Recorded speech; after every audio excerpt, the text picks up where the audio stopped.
Hi, I'm Julie. You know that saying, when you marry someone, you marry their whole family? Well, let me tell you about the day my mother-in-law, Karen, decided to remind me who really ran my household.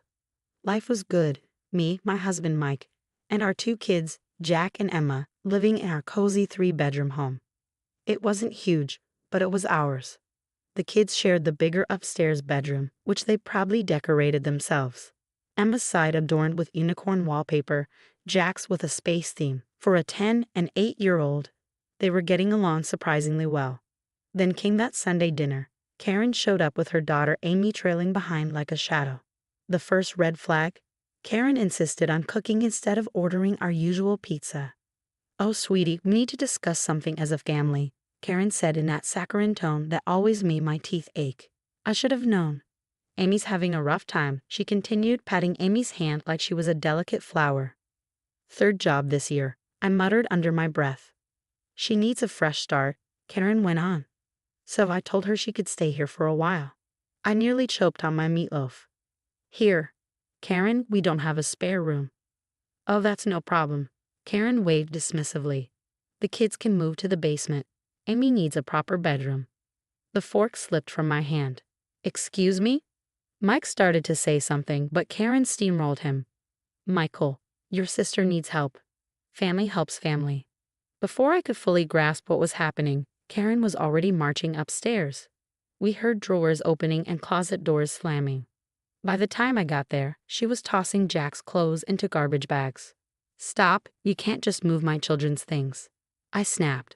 "Julie, don't be difficult," she replied without even looking at me. "The basement is fine. We'll set up dividers for privacy."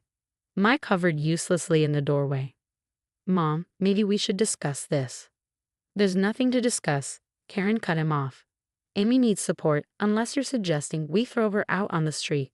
And just like that, my husband deflated like a balloon with a slow leak. That night, Emma cried as her unicorn wallpaper was covered with Amy's vision board full of Pinterest quotes. Jack stood frozen, clutching his favorite space poster. As I lay in bed, listening to my kids trying to adjust to their cramped basement setup, I made a decision. Karen might think she'd won this battle, but she had no idea the war she'd just started. "Mike," I whispered, "you know this isn't right." "It's just temporary," he mumbled, rolling over. "Temporary," I repeated, bitterness coating the word. Like the last 3 times Amy needed temporary help. But this time was different. This time she'd messed with my kids. And nobody messes with my kids. 3 weeks, that's all it took for Amy to completely take over our house. It started with the bedroom, then the upstairs bathroom, then the kitchen. She treated the place like her personal bed and breakfast, with Karen as the overly involved manager. "Julie, Amy needs her protein smoothie before yoga," Karen chirped one morning. I glanced over at Amy lounging on my couch, scrolling her phone, while my kids tiptoed around their own home like unwelcome guests. Jack stopped inviting friends over, not that I blamed him. It's hard to host Nintendo tournaments in a basement that smelled like old gym socks. Emma's grades were slipping too. "I can't sleep," she whispered one morning, dark circles under her eyes. "The furnace growls all night, and the basement's too cold." She hesitated before adding, "Jack keeps crying. But he doesn't want Daddy to know." That's when I started the Karen Chronicles, a detailed log of every incident, complete with evidence. Videos of Amy screaming at the kids for making noise during her meditation. Screenshots of Karen's texts demanding organic groceries for Amy's healing journey. Photos of my children's belongings shoved into corners to make room for Amy's essential oil diffuser collection. The breaking point came when I found Emma's favorite stuffed unicorn in the trash. It was cluttering up the hallway. Amy shrugged, not even looking up from her vision board. "Isn't she too old for toys anyway?" I marched straight to Karen, who was reorganizing my pantry without permission. "This ends now. The kids moved back upstairs today." "Don't be ridiculous," Karen snapped. "Amy needs stability right now." "Stability? What about my children's stability while your 40-year-old daughter plays spiritual guru in their bedroom?" "I'm 32, Amy shrieked from the living room. "Julie," Karen's voice went icy. "I don't like your attitude. Michael and I have already discussed this." "Discussed what?" Mike appeared in the doorway, and for once, his timing was perfect. "Mom's been making decisions about our house again. I said, holding up Emma's rescued unicorn. Did you know Amy threw this away? It's just a toy, Karen began, but Mike cut her off. That was Emma's birthday gift from Grandpa Tom before he passed, he said, his voice suddenly firm. Something shifted in Mike's face. Mom, we need to talk about boundaries. Boundaries? Karen gasped as though she never heard the word before.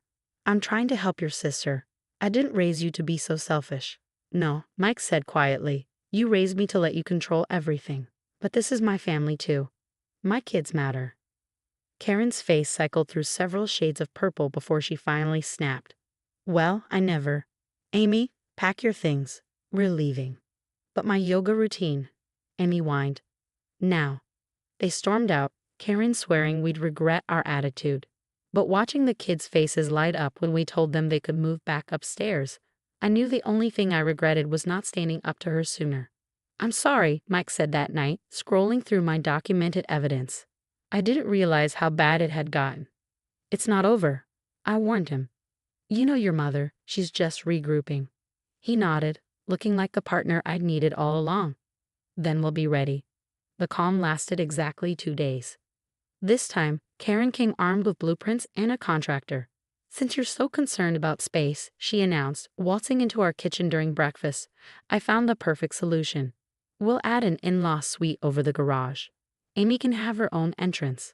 Mike choked on his coffee. Mom, we can't afford. Oh, don't worry about money. Karen spread the plans across the table, over our breakfast dishes. I talked to Bob at the bank. You have plenty of equity to refinance. My stomach dropped. I'd seen Karen cornering Mike outside his office the other day. Now I knew why. Actually, I cut in. We've been talking to our financial advisor about the kids' college funds. No extra loans. Karen's eyes narrowed.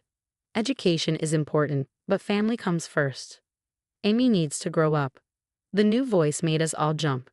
Tom, Mike's dad, stood in the doorway looking grimly amused. Karen, you're doing it again. I'd never seen Karen speechless before. It was beautiful. Tom, you can't just walk in, she sputtered. Like you do? He raised an eyebrow. Sit down, Karen. We need to talk about Amy's temporary stays with Jessica, David, Marie, and Steve, and why none of them speak to us anymore. 3 families, Karen, Tom continued, his voice weary. You've driven away 3 families with this routine. I'm protecting my daughter. You're crippling her, Tom shot back, and I won't let you destroy another family. After they left, Karen practically dragging Amy away from her plans for a meditation garden. I called my best friend, Sarah. Record everything, Sarah advised, her lawyer instincts kicking in. Tom's testimony, the refinance scheme, everything. If Karen tries anything legal, we'll be ready. That evening, Tom returned alone, bringing photos, text messages, and financial records exposing Karen's schemes. I should have stopped this years ago, he sighed. But Karen's very good at making you doubt yourself. Not anymore, I said, adding his evidence to my collection. We're ending this cycle. Together, we spent hours building an airtight case. Karen had been hiding Amy's trust fund, keeping her dependent, and had even submitted loan paperwork in Mike's name, thankfully flagged by the bank. When do we confront her? Mike asked, both scared and determined. Family dinner, Tom suggested. She won't expect it there. She always uses public settings to control reactions. Perfect, I said, thinking of the group text Karen had sent that morning, demanding we host Sunday dinner to discuss the renovation. Let's give her exactly what she wants, an audience. Sarah helped us prepare our presentation, and Tom rallied the extended family members Karen had burned before. Even our kids contributed, bravely agreeing to share how their basement exile had affected them. Sunday was coming. Karen thought she'd be pressuring us into her plans. Instead, she was walking into her own reckoning. Sometimes the best revenge isn't just exposing the truth. It's letting someone build the stage for their own downfall. Sunday dinner started exactly as Karen had planned, except for the unexpected guests. She froze in the doorway, her eyes widening at the sight of Uncle David, Aunt Jessica, Cousin Marie, and her husband Steve, all seated in our living room. What are they doing here? She hissed at Mike. Family meeting, right? I said sweetly. You always say family comes first. Tom stood beside the TV, where we'd set up our presentation. Karen's face went pale when she saw the renovation blueprints, not just hers, but 3 identical sets from other homes. Before we discuss your plans, let's review some family history. The next 30 minutes were brutal. David described how Karen's temporary arrangement had cost them their savings. Jessica showed pictures of their gutted house, abandoned mid-renovation when they finally broke free. Marie's voice trembled as she detailed the refinancing scheme that nearly cost her family their home. "This ends now," Mike said, standing tall and facing his mother. "No more renovations. No more manipulating Amy's life. No more controlling our family." "How dare you?" Karen shrieked. "Everything I've done was for family." "Amy needs to hear the truth," Tom interjected, pulling out a folder of documents. "Tell her about the money, Karen, the account you've been managing since she was 18. Amy's head snapped up. "What money?" The room went silent as Tom explained. "The inheritance from her grandmother. A trust fund that could have funded Amy's independence years ago.